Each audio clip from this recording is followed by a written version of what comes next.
Welcome back. Wait. No, we're not. When? What's the time? Go ahead. Welcome. No, we're not.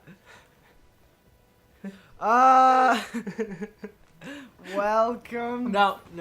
Welcome back to Cream Soda. Welcome back to Cream Soda Arcade. Now, where we play Cream Soda, we are driving on a sea of cream soda. Anyways, That's Arya's hallucinating. there's cream soda coming out of the tires.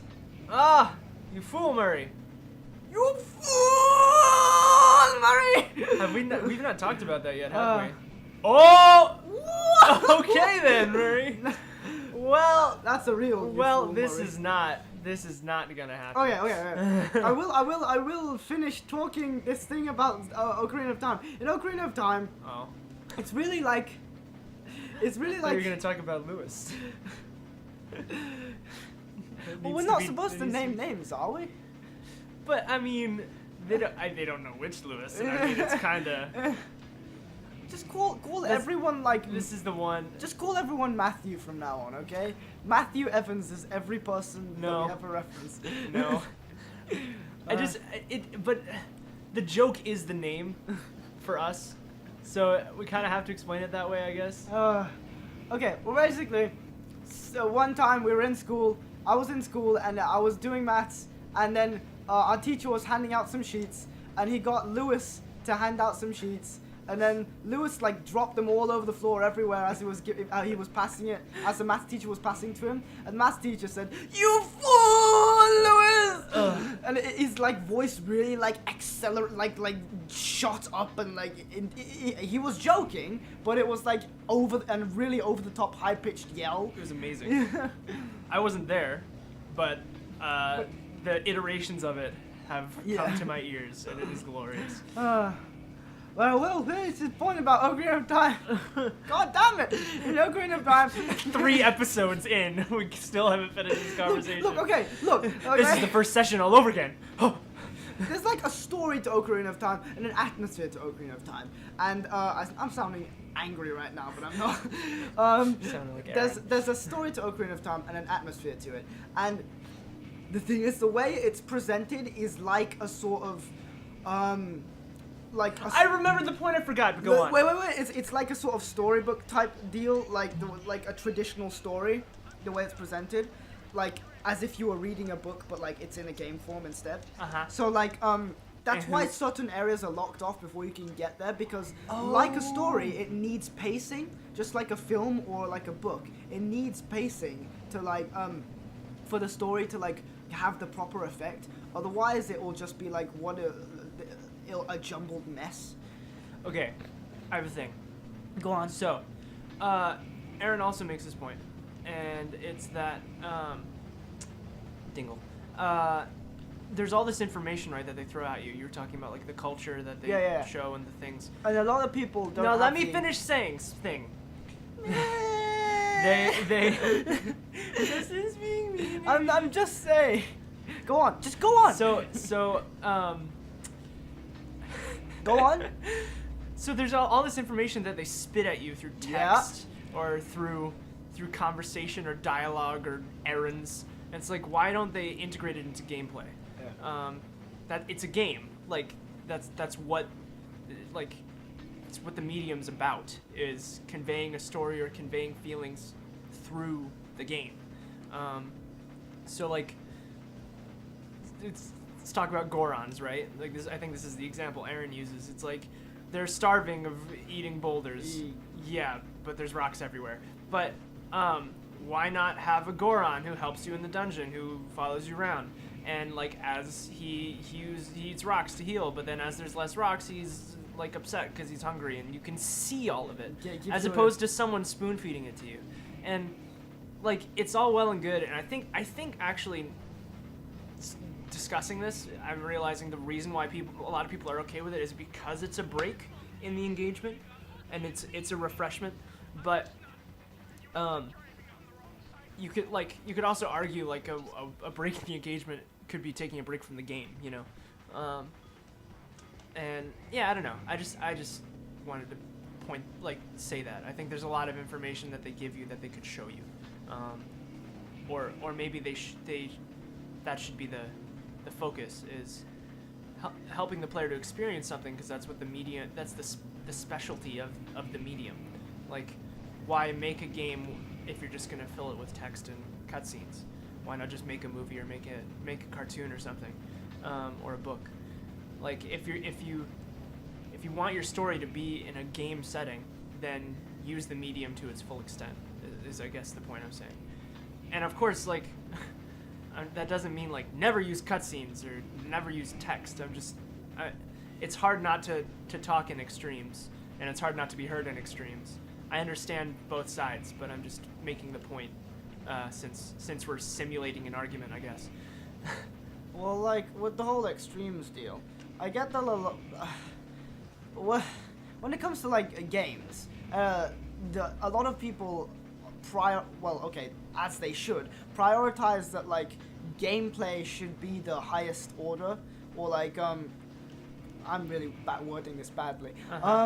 They're like, well, why did you show this way when you could have it would have been better for you to do it as like a part of a game, or like there's like ways in which you can do that, and there's a time and place for each of those things. But like, I think for me, I mean, this could just be me, but like a lot of the time I feel like to have a complete experience in a game, nicely done, to have a complete experience in a game, well, not depending on what game you're on, but like, some games you can just carry all of the atmosphere and story through the gameplay, like I guess Shadow of the Colossus, Limbo, and stuff like that. But sometimes it really works in a game to have like gameplay and then cutscenes and then gameplay and then cutscenes, and have like music in the background that fits that, and have characters just tell you certain things about themselves, or have NPCs standing around who talk to you. I also think that scales, right? But I also think that there's another way of scaling it, which is, like, you can do all those things and like have cutscenes, right? But you could have like cutscenes that are just slightly different gameplay, like you walk slower and you're limping, but it's sort of cinematic in the field. Yeah. You're not really solving a puzzle or something like that.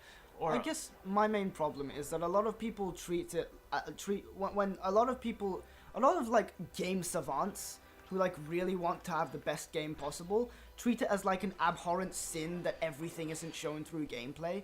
I disagree with that. I think that like, not that you should just arbitrarily force in cutscenes because it's a game and it has to be that way, but rather it just works for an experience. I don't know. Yeah. Those eyes look like Scrat from Ice Age.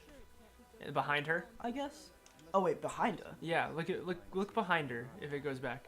What? Which? Oh right, yeah. Like 100%. His snout. And, yeah. Yeah. Oh yeah. Also, a point about interrupting. Sometimes when I interrupt, it's because I'm predicting the point you're about to make, and I'm kind of like. But you try to, but then you never get it right. Well, no, not always, but sometimes. Most of the time. I'll get you, raccoon. Wait, what? Where was she like standing? Oh right, she's over there. I thought she was like standing right in front of you or something. We gotta get all the battles, because we're so competent that we can do what the heck we want even while she's trying to catch us. Beatles, the Beatles. What do you think of the Beatles music? Me? Yeah, sure. I've listened to like one song. Their music, if not necessarily their sound. Do you get what I mean by that? How many songs have you listened to? A couple. I listened to a lot of covers of their songs. Right. Oh, I shouldn't have broken that. Maybe I can. Yeah, you can still make it. Yeah. Oh, nice. Just to get them battles. Yeah. Oh, you had to do it. Oh no, maybe you didn't. I like how the fireworks swirl around when you fire them, even though that doesn't normally happen with like real bottle rockets. Like, well, they just go straight forwards normally. Yeah. It's just them adding some more style to the game. Yeah. But Alright. Oh, there was just two ways to do that. Interesting. Boom. I think I might get all the bottles this level. Yay. You didn't break that vase. I'm not worrying about the vase. Vase. Vu. You say potato and I say potato. I say tomato and you say tomato. Tomato. Australia. Have you seen that thing? Put a couple strips You on know the bobby. what's his name? Christopher Walken. The name is extremely familiar. Oh, okay. Well, he's the guy who he's the actor who all of his lines are really stilted like Right. I've heard people do impressions of him. I think is why. Well, basically, there's this thing where where in a lot of his plays, in a lot of his parts, he like doesn't learn the script, and they just have the script behind the camera, or like he remembers it wrong, so the lines come out wrong, which jerk. is like a thing that happens in like, and the thing is, so many people have called him out on it. He appeared on like SNL when you know Saturday Night. Yeah. I more for the audience than you, but that I can allow. He appeared on Saturday Night Live back when it was like old and still like a thing that loads of people enjoyed. Back when it was good. Yeah. Oh snap! I keep trying to avoid being like, oh yeah, it was good back then, but now it sucks. But like, it's just the truth. Yeah, I was gonna say like I always like see the title or like a video of an SNL bit on YouTube. I'm like, this looks like it could be funny, and it never is. I always hope, even though every SNL bit I've watched has not been funny. I still like, I don't know, somehow I'm still like, maybe it'll be good, and it's not. I'm like, dang. Why? But like with Christopher Walken, in one of his, an example of like him doing bad line delivery from not knowing the script is in like this film where it's about some bears or something, like bears in like, as in like big furry suited bears or whatever. Oh, like not even actual bears? Yeah, like because it's like from the 80s or something, so and it's a kids film, so they don't really care. But yes, it's about him. He's like an evil businessman who wants to steamroll their forest or something. He's an evil businesswoman. A bit, yeah. Who wants to like steamroll their forest or something, and they stop him. And when he's getting carried off by the police, he's like, "I'll get you next time, bears!" Instead of being like, "I'll get you next time, bears," because like right, because he doesn't know the line. It's stupid. Yeah. He just goes bears randomly at the end, like he's just exclaiming his hatred for the species. Bears. But people have called him out on like not knowing his lines so much that on SNL they actually did a skit where where he sings the you say potato and I say potato, you say tomato, I say tomato song. But instead of saying the different pronunciations, he just says the same one each time. He says, you say potato and I say potato, you say tomato and I say helpful. tomato. And then, so that ends up, that's the joke. Next time I'm at Game Arcade, if you watch it, it's more funny. jokes. Explaining a skit isn't funny. Yeah, that's why, like, man, we've been talking a lot. Maybe. Wait, are we going? Is it next I'm time just or making not? a point. Is it next time? Next time I'm like, okay. Welcome back. We're back. We're just starting straight again. No pause. There was. We went for 10 minutes. We went to Subway.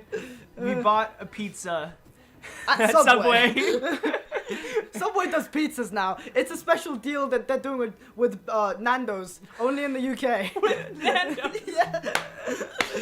Yeah. Peri pizza sandwich. Yeah. They're made by qualified sandwich artists. Okay, but stinking rotten Zarg blarga ding dong. What? Stinking rotten Zarg blarga ding dong. It's a Calvin and Hobbes strip. The dad stubs his toe. Are we gonna like, explain another skit? No. Good. But oh yeah, that's what we were talking about. I was saying explaining skits. Me and Edmonds, like, we really want to do a sketch on the show. Yep. And like really bad. But we're like, we have no reason to do one, like, and no like coherent idea just yet. Force one in. Yeah. So it's like just to have a random sketch at the beginning of an episode that has no relevance whatsoever. And now for the episode. Yeah, we brought to you by Man Cave Arcade. We would like, and like we thought of like a lot of, I've thought of a couple ideas which could work, but it's just like, it's not like enough, because if a sketch idea, like the idea is enough to make you laugh, then it's gonna be great. Like I think, I would like to think. Like, I would like to think if I'm just thinking about it and giggling, I'm like, yeah, this is good. Like, but if it's not that, then you know, what's it gonna be? Tee-hee. Alrighty. Harmonize our size. That's a Owl City line. Pardon? He is a lyric. Harmonize Your size harmonize with mine. Owl City. Adam Young is a cool dude. He's a talented young man. He's much older than I am. Just, you know. He's a young man because he does electro-pop music. And because girls like him. Of course. When you have fangirls, you are young. Eternally. Even if you're a 30-year-old man-child on YouTube. Even if you're the Backstreet Boys performing now. Yeah. You're still young. Even though you're old, you're still young. because you're the Backstreet Boys. Oh man. I like how you're in like a sort of mountainous China with like wooden buildings and stuff and snow and like guards with squiggly swords all over the place. But then you're on like a hovercraft, yeah. Yeah. That was just here. Yeah. Can I just point out that I'm wrecking shop? Like. Oh yeah, man. You're doing I've not so even well. like taken a hit in a really like in a couple levels. Well, Like it doesn't look too difficult. That's my opinion. Hey, when you play the Wonderful 101 without taking a hit, then talk to me. Play Dark Souls out there. Yeah. That's an example that the audience can recognize more. Yeah. Maybe once we have an audience 30 years from now, when we're no longer making 7,350 years from when now. aliens from planet Zog. When 2012 finally happens. in 10 years. Yeah, in the actual year 2012 when we get the calendar right. Yeah, but I think I was gonna say a thing. Oh yeah, when we finally get an people audience. watch Wonderful 101 before this because they're watching it backwards. Yeah. Because they're not watching it as it comes out because it's not coming out. Yeah. Then we can they'll understand that. Yeah. They'll be like, you didn't need to explain that. That was stupid. It's stupid. Sorry, I was about to go into an impression. What drug are you on? What drug are you on? You have to be very careful not to mention who we're Names impressioning right the now. person we're making an impression of and the person he's talking to. We don't have the permission of the individuals to reference them. If we we didn't did, have Lewis's permission. it's fine. He's cool. If he's not, whatever. It's on the internet. Yeah, what are you gonna do about it, man? We can break our legs? I could probably just bleep out his name. But then the joke won't make sense, and that will run to the entire segment where we're like, oh, but we have to explain why, completely null and void. Yeah, we should do it anyway because of that. Just to slap the audience in the face. Yeah, just to be even more Yeah. unreasonable than we already are. Man Cave Arcade. Actually, screw you. Yeah. Messing with their audience since 1985. Did I do it? I did. You don't have enough. Oh yeah. Okay. Well, pow! Oh. That makes no sense. No. That's not. That's no. No. No. No. No. No. No. No. No. No. No. No. No. No. No. No. Wait. Panda King. He's a very large man. That was my plan at first, but now I'm more interested in putting an end to your avalanche extortion. Why should you care if I bury a few worthless village in snow? You are a thief, just like me. No, that's only half right. I am a thief from a long line of master thieves, while you're just a frustrated Oh my God. turned homicidal pyromaniac. Oh, he's spitting shade. Nice dance. I bet you he will have the last word. Look at his dance. I will send you to your doom with the beauty of my new firework technique. Flame Fu. Oh no, Sly didn't have the last word. Fire Kung Fu! But Yep. notice how in his backstory it was like, oh yeah, the noblemen only saw his clothes and they shunned him away. Sly just dissed him with his pedigree. Sly just said, I'm from a long line of master thieves and you're just a common crook. So he literally did the exact same thing. So this is like an actual fighting game now. Like notice how like one hit is not like a quarter of his health bar. Like I actually have to beat his health down. Oh, damn. Like an actual brawler boss. It's because he's so large and bulky. Well, it's because they're playing on the kung fu thing, right? Like Yeah. it actually is conducive to the gameplay to make it this way. Man, this game is genius. Like every boss is different, and their character is represented in the way they fight, and it's awesome. It's so cool. And he names his attacks Palms of Thunder. He's suffering from mugshot syndrome, where his he's- arms are so insanely large. Yeah. Like his hand is bigger than his You whole think head. him and Mugshot like hang out? Yeah, yeah. the bloated arm club. Regular arm wrestles. Yeah. Arm wrestle Wednesdays. There's like a whole club of like bad guys who have massive forearms. Yeah. I like it. I dig it. There's a villain in the first and second season of the new TMNT who has one giant arm. Like the other is like normal proportioned, Yeah. but the other is absolutely huge. It's just like I'm not sure how I feel about this. Like it's funny, I guess. It's just like weird. Yeah. Like everything, like a lot of the things in that show are weird. Like Oh, he's looking a bit downhearted yeah, now. he's just He's he's "Oh, grown a no. monobrow and now he's embarrassed about it. He's like, The no, upper classes really were better than me. I forgot to shave my monobrow this morning. All right, come on. Or unibrow for you Americans out there. Sorry. He's like talking while lying on the ground is really bad. Fly! Nice. We just beat the boss in like 4 minutes. Yeah, You are a worthy opponent. I am glad I have faced you. Fly! What? Bentley like comes in on a jetpack with like fart noises. Like, He's wearing like a cap with a little helicopter propeller thing on it. And like and he's actually making fart he's like- noises. he's- Wait, cutscene. Thievius Raccoonus gave me a chance to learn about my technically minded ancestor, Otto Van Cooper. Not known for his physical dexterity, Otto relied on vehicles to aid him in his criminal endeavors. Armed with his designs, I was sure Murray would be able to make some cool models. That's the battering ram I was talking about. And now it's on the front. Mm-hmm. And it has a turret.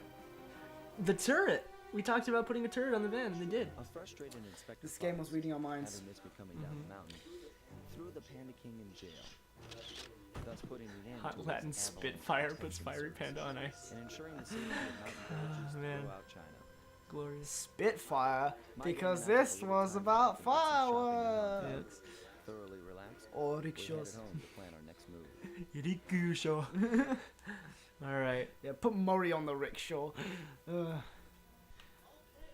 Next time on Man Cave Arcade, we face off against Clockwork. Or we will when we get that far. Clockwork? What?